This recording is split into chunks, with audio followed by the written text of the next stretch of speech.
Are you sure? Here's the 30-second lesson on what legends know. Never ask a bride why she's getting married. Don't wear a skirt on a windy day. Deodorant is not a shower. Don't sniff chili flakes. And don't forget, saving is not investing. Legends don't just save, they invest in mutual funds. Mutual fund investments are subject to market risks. Read all scheme-related documents carefully.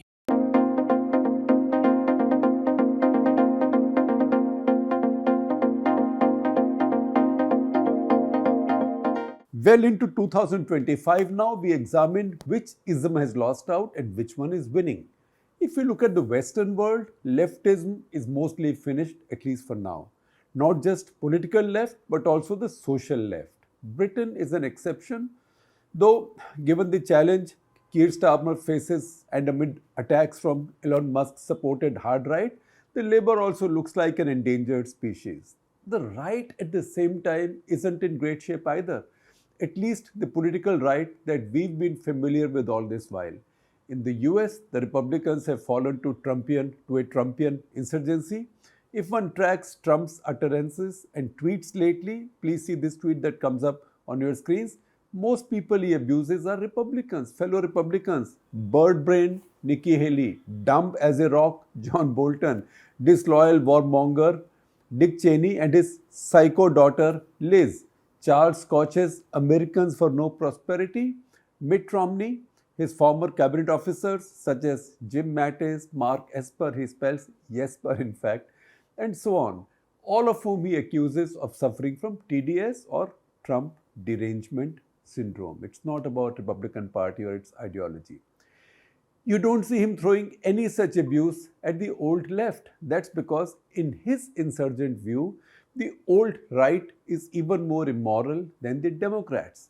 Trump's MAGA, that is Make America Great Again, MAGA Republicans are as ideologically distant from the traditional GOP as from the Democratic left. Ruchir Sharma, in his latest Financial Times column, underlines that last year 85% of the incumbents lost elections in developed countries that went to the polls. In all of these, I would add, the new ideology that moved in wasn't any of the old isms, or at least old isms as we know them. This is true of France and Italy as well. Odds are the same new reality will play out in Germany as well, or at least to a major extent. As the left faces massive rejection, the right has been redefined and the idea of the center right is in deep distress. If all isms taught to us till now, leftism, rightism, and centrism, are dying or going into deep coma, what is winning? What is replacing them? This brings back to me a popular Sona Mahapatra song from some years back, Ek Naye Kisam Ka Ism, a new kind of ism. Ek Naye Kisam Ka Ism, a new kind of ism. Of course, lyricist Ram Sampat's words tugged at our heartstrings to junk all the bad, divisive isms and discover a new one that will unite our jisms, that's our beings. That's too romantic for politics. At the same time, there cannot be a vacuum of ideas in democracies. Fact is, if Sona Mahapatra sang for a new kind of ism, one has indeed risen now. It is called populism. Across the world, the left, right, and the center are being devastated by populism. Of course, it is customized for different nations, different electorates, and societies. In the developed world, particularly the Western world, it includes mass deportations of immigrants, fear of alien cultures and faiths, mostly Islam, that do not assimilate, hypernationalism, trade protectionism, and just that search for that pinnacle of glory in your history or mythology.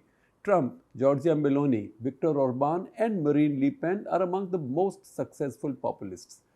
It would be an error to call them right-wing. Nigel Farage's UK Reform Party is hoping to get there as well. Who fears it the most? It isn't the Labour. At least they have a comfortable majority, and in robust democracies, it's not possible to depose majority governments, elected majority governments through Arab Spring kind of operations or Dhaka kind of operations. Street power doesn't usually throw out governments, elected governments in robust democracies. That's why the Labour is still safer. The biggest threat is faced by the British Conservatives. Would UK reform do to them what Trump has done to the Republican Party in the US? That's the case Elon Musk is on. The beauty, charm, and success of populism lies in its ease of use, in how little it demands from your head or heart, wisdom or conscience.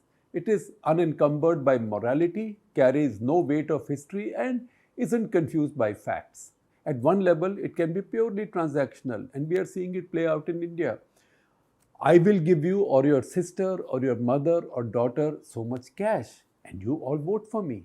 Or you can travel free in our buses. Now somebody says in the metro as well. So many units of free power, free water, and so on. A little over a year ago, Prime Minister Narendra Modi was ridiculing this as reveries, wasteful giveaways, which distracted from the primary responsibility of elected leaders, which is governance. He was so correct and wise to take that position. He got off that curb, however, sooner than you would utter the word Karnataka. There's been a relentless rollback since then. If anything, the Bharatiya Janata Party is now leading the rest in promising more and more giveaways. They tasted success in Maharashtra. In Delhi now, they are offering women voters even more than the Aam Aadmi Party. This has gone to the extent that the BJP, India's most successful party and one with the best defined ideology or most sharply defined ideology, at least among the major contenders, is now counting more on what it can give away than even Hindutva or Hindutva-based nationalism. We told you populism is unencumbered by old ideologies. Check out how forces of the left or center left, Congress most prominently, all started transactional politics. An ideology-free party like the Aam Aadmi Party probably showed the way. Now the BJP and its partners are on the same bandwagon. The old isms divided them, but now they are all united by a new ism, that is populism. The burden for this is not on Rahul Gandhi, don't blame him, but the Mohabbat ki dukaan or a mart of love that he promised has now become a giant bazaar or reveries in which everybody comes and displays their wares for free. Broad spectrum populism is also anchored in emotional factors, religion, nationalism, culture, nostalgia, a belief that at some point in the past we were greater than we've been lately. There is no definition of that lately. It could be my life, my parents' life, or some life that I have heard about, or some yug that is written about in your scriptures. That's why people will vote to make America great again. Hasn't it been great since the Cold War was won? Or the reason enough people will buy into the idea of making India Sone ki Chidiya, the golden sparrow, again. It's the same thing. Populism promises what you've never seen before, but which, once you imagine, makes you feel good. These are then distilled further in sharply defined issues: immigration, irredentism, gender and race, or let's drop euphemisms, notion of racial purity or racial superiority. Immigration is a huge issue in the developed world. In India, that's the button CAA is pushing, and Rohingyas, whose total number is estimated at no more than 40 to 50,000, becomes such an issue. How irredentism plays out, see in Trump wanting to rename the Gulf of Mexico, taking back Panama Canal and acquiring Greenland. For India, it's the promise of taking back Aksai Chin and POK, and while it isn't talked about much these days, restoring the real glory of Akhand Bharat. Gender and race do not play out the same way in India as in the West, and thank God for that. India's safety valve is the diversity built into its essential electoral design and the multiplicity of vote banks where harping on one race or identity issue could alienate three others. Nevertheless, the direction in India is populism too. In 2014, Narendra Modi came to power on the promise of minimum government, maximum governance. We've seen the size of the government grow bigger year after year since then. We've seen the size of the government only grow since then. The promise of privatization is so completely forgotten, with the honorable exception of Air India apart, that now it is said with competitive pride that PSUs have never done better than under this government. As I write this, I see breathless celebration over the fact that the centre is investing another rupees 11,440 crores in the PSU steel plant at Vizag, which has been on the divestment list now for years.